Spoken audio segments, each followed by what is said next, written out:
exclusively at Lady Jewelers, your official Rolex jeweler. This is Fox 28 News at 10, the Coastal Source.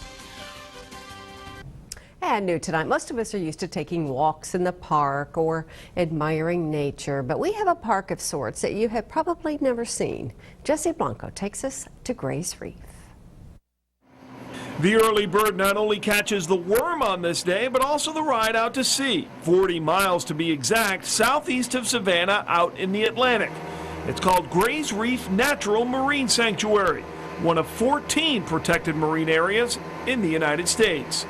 It serves as the northern geographic limit for a lot of tropical species and a southern limit for northern species, and you can oftentimes see them living side by side. This is one of the very few places in the world where you can see such a collection of different species. An hour and a half later, we were alongside the Nancy Foster, part of the National Oceanic and Atmospheric Administration's fleet. 184 feet of 24-hour-a-day activity. I think people, even when they can't touch the resources or see them for themselves, have a basic understanding of the need for protection of those resources. Out here, the resources are down there. 11,000 acres of eye-popping beauty. Rocky ledges 8 feet tall, 60 or 70 feet deep. Home to thousands upon thousands of living creatures. There is a lot of work that we have to do out there, but I also like to take pictures and video to bring back to those people who can't experience it for themselves. The ship operates around the clock during their 1 to 2 week missions to the reef.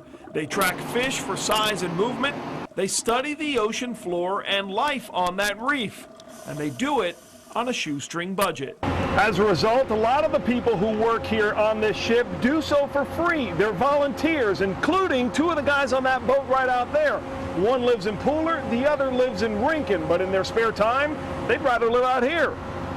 I do it for the adventure, and Gray's Reef is pretty understaffed, so they need the help of volunteers to help them do the expeditions that they need to do and the science that needs to be performed. They're called Team Ocean, and they are vital to the advancement of projects out on the reef. Because we just don't have enough people to do everything that needs to be done. You can say they've taken their hobbies to an extreme. In addition to being experienced, certified divers, they have to volunteer their time and money to be certified by NOAA.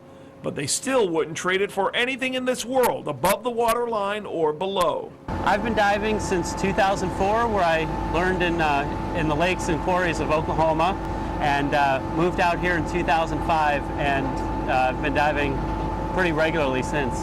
Jesse Blanco, WJCL, Fox 28, the Coastal Source.